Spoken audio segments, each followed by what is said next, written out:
SCSDOவின் பிரதான செய்திகள். முதலில் தலைப்புச் செய்திகள். ஜனாதிபதிக்கு கடிதம் அனுப்ப தேர்தல் ஆணைக்குழு தீர்மானம். 4 பேருக்கு மரண தண்டனை விதிப்பு. குளவிக்கொட்டுக்கு இலக்கான 42 பாடசாலை மாணவர்கள். கோர விபத்தில் பெண்ணொருவரின் தலை துண்டிப்பு. எரிபொருள் தாங்கி கப்பலை கைப்பற்றிய ஈரான் படை. இங்கிலாந்து கிரிக்கெட் அணியில் குமார் சங்கக்காராவுக்கு வழங்கப்பட உள்ள உயர் பதவி. தொடர்பன விரிவான செய்திகள். தாயக செய்திகள். போலீஸ் மா அதிபரின் பிரச்சினைக்கு உடனடி தீர்வை கோரி ஜனாதிபதி ரணில் விக்ரமசிங்கவுக்கு கடிதம் எழுத தேர்தல்கள் ஆணைக்குழு தீர்மானித்துள்ளது. தேர்தல் ஆணைக்குழுவின் கூட்டம் ராஜகிரியில் உள்ள தேர்தல் செயலக வளாகத்தில் நடைபெற்றது. ஜனாதிபதி தேர்தலை நடத்துவது தொடர்பிலான பல விடயங்கள் தொடர்பில் அந்த கூட்டத்தில் விசேட கவனம் செலுத்தப்பட்டதாக குறிப்பிடப்படுகிறது. ஜனாதிபதி தேர்தல் அறிவிக்கப்பட்ட பின்னர் தேர்தல்கள் ஆணைக்குழு கூடுவது இதுவே முதல் முறை ஆகும். கற்கள் மற்றும் தடிகளால் தாக்கிய நபர் ஒருவரை கொலை செய்த குற்றச்சாட்டில் 4 பேருக்கு மரணதண்டனை விதிக்கப்பட்டுள்ளது. கொழும்பு மேல் நீதிமன்ற நீதிபதி ஆதித்ய பட்டபேந்துகேவினால் இந்த தீர்ப்பு வழங்கப்பட்டுள்ளது.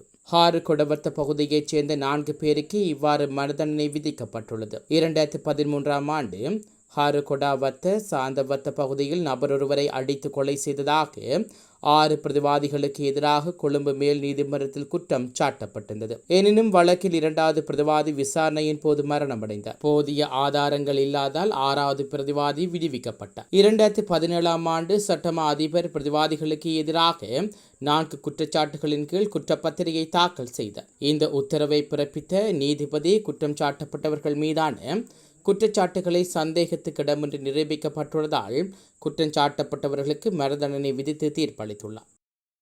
கென்னியா போலீஸ் பிரிவுக்குட்பட்ட கென்னியா அல்ஷா ஆண்கள் பாடசாலையில் கட்டிடத்தின் கூரையில் இருந்த குளவிக்கூட்டின் ஒரு பகுதி உடைந்து விழுந்ததில் மாணவர்கள் குழு ஒன்றும் குளவிக்கொட்டுக்கு இலக்காகியுள்ளார். 10 முதல் 15 வயதுக்குட்பட்ட சுமார் 42 மாணவர்கள் இதன்போது காயமடைந்துள்ளார்கள். காயமடைந்த சிறுவர்கள் கென்னியா வைத்தியசாலையில் அனுமதிக்கப்பட்டுள்ளதாக போலீசார் தெரிவித்துள்ளனர்.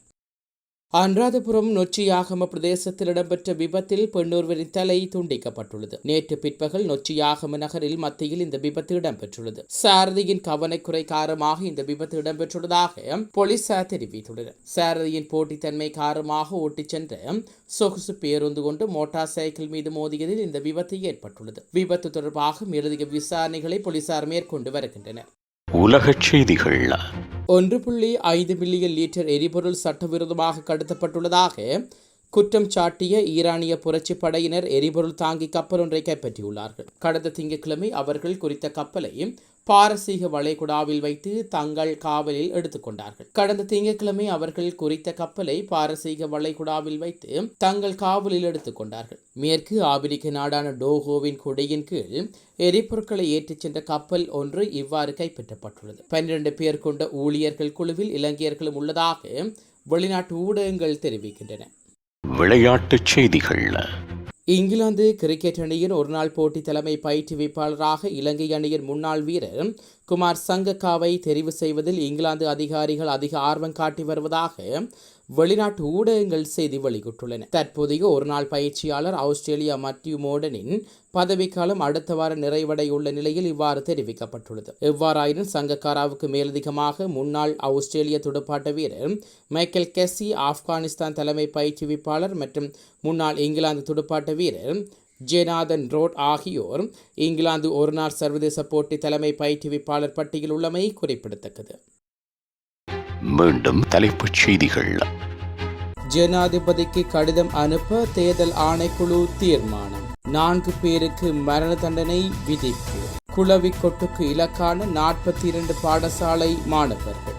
கோர விபத்தில் பெண்ணொருவரின் தலை துண்டிப்பு. எரிபொருள் தாங்கி கப்பலை கைப்பற்றிய ஈரான் படை. இங்கிலாந்து கிரிக்கெட் அணியில் குமார் சங்கக்காராவுக்கு வழங்கப்பட உள்ள உயர் பதவி.